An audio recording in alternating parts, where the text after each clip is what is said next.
So one of the other amazing works that you worked on is uh, something called as roof computing. So we heard edge computing, we heard cloud computing. So what exactly is this roof Right. computing now?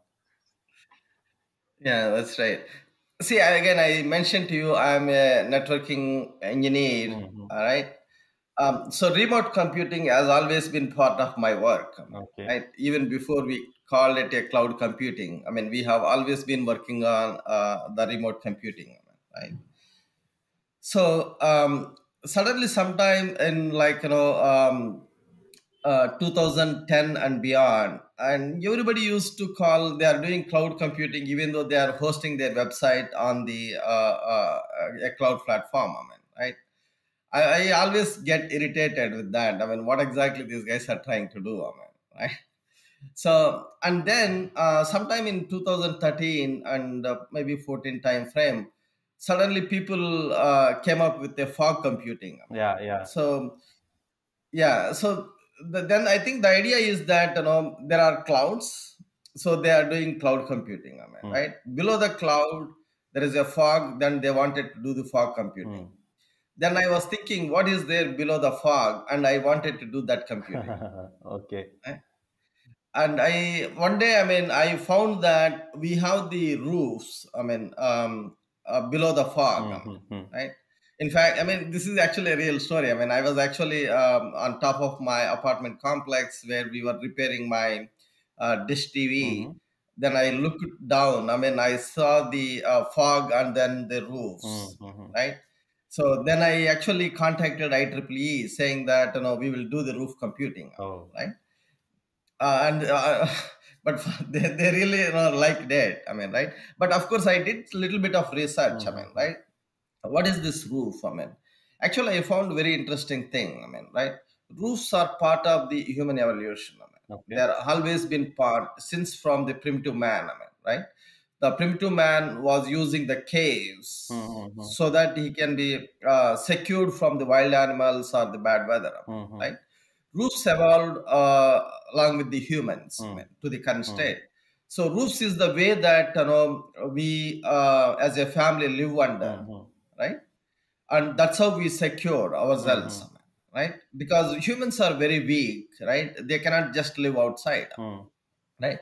So internet of things are also the constrained devices, so they cannot put on the internet directly. I mean, Yep. right? They can be easily attacked by the large computing devices over the Hmm. internet, Hmm. Hmm. because IoT devices have small power, battery power, very low Hmm. bandwidth. Hmm. So how do we secure them? I mean, we also probably, I felt that we also need a roof for them, like the humans, right?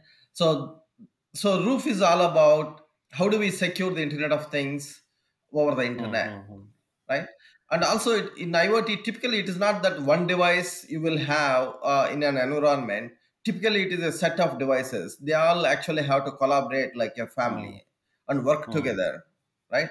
To kind of fulfill what the IoT application Hmm. is. So the roof computing is all about how do we secure, how do we enable the collaboration among those devices, right? So that it will kind of achieve how the humans behave. I mean, Hmm. right? For example, as a humans, right?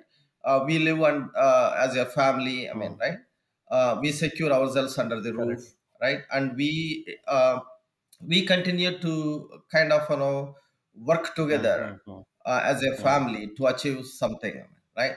So I wanted to kind of take those design patterns and apply to the internet of things, Hmm. right?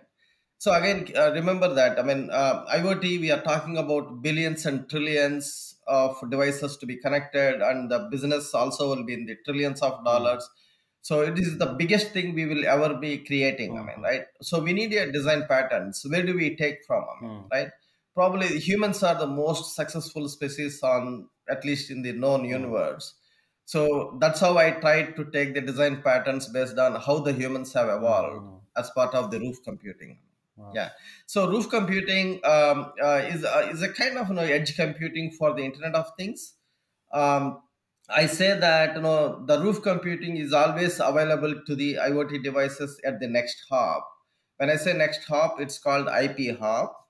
In again, if the people knows what no internet protocol or IPv6, they understand what is the next hop. Mm. I mean, right? So an assistance to the Internet of Things is available at the next hop, right? So that they can securely execute their functions. Oh, that's great. But how, explain, explain me technically how, say, with an example, if possible, how, you can layer edge devices, and then roof computing, fog computing, Right, and then cloud computing. What workload would be right. divided? How it Yeah. So again, let me start. I mean, how humans will be. Okay. behave. I mean, right. So whenever there is a something change happening in the physical environment, we try to react. Sometimes we call it knee jerk Mm-hmm. reactions, right?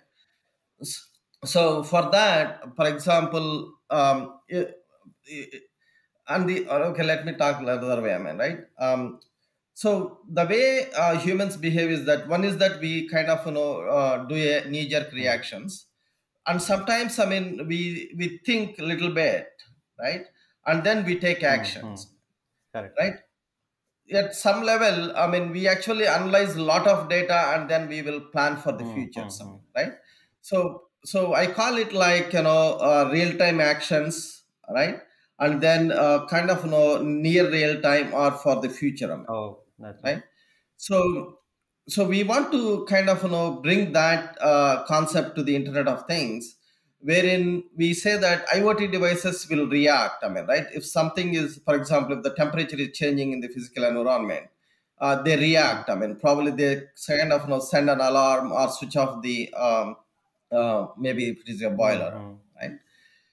At one level up, which I call it a roof computing, wherein we actually build the context what is going on in the IoT application Mm. environment, and they and then we take actions, right. So for example, I mean, right, if there is a fire, the fire sensor will sense that there is a fire, and then at a roof, right, we actually build a context because this is a fire, now I need to act. So probably the roof will switch on the sprinklers, Mm. right, right. So the roof is all about how do we kind of build the context for the IoT application and take real time actions, right. And the next level is the kind of fog, wherein it is all about near real time, wherein they act look like optimization, right. The one level up is the cloud, which where we will have a large amount of data, so you do the analytics over a period of time and you actually come up with the actions for the future, Okay. right. Okay. So that's how the roof, fog, and cloud fits. Roof is all about taking real time actions. Fog is all about how do we take near real time so that you can optimize the situation Mm. rather than a real time action. And cloud is all about how do we take the future actions based on your ML and other analytics That's capabilities. great. Like, definitely, the roof computing might be, kind of a space where it collaborates with all the different the edge devices that are out there, and then it instructs like you do this thing and you do this thing, probably, right? Yeah. Absolutely, Okay, that's that's great. right. That's great. That's right.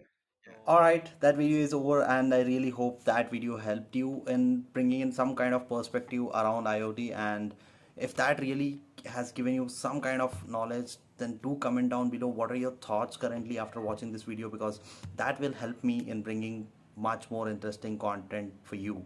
And also, please make sure you, till I bring another piece of content for you, please make sure you head on to belcoyote.in/podcast to listen to my podcast, the Bell Coyote podcast, where I have interviews with the industrial experts in this space, IoT, which is a huge evolving space, and I really hope that will also interest you.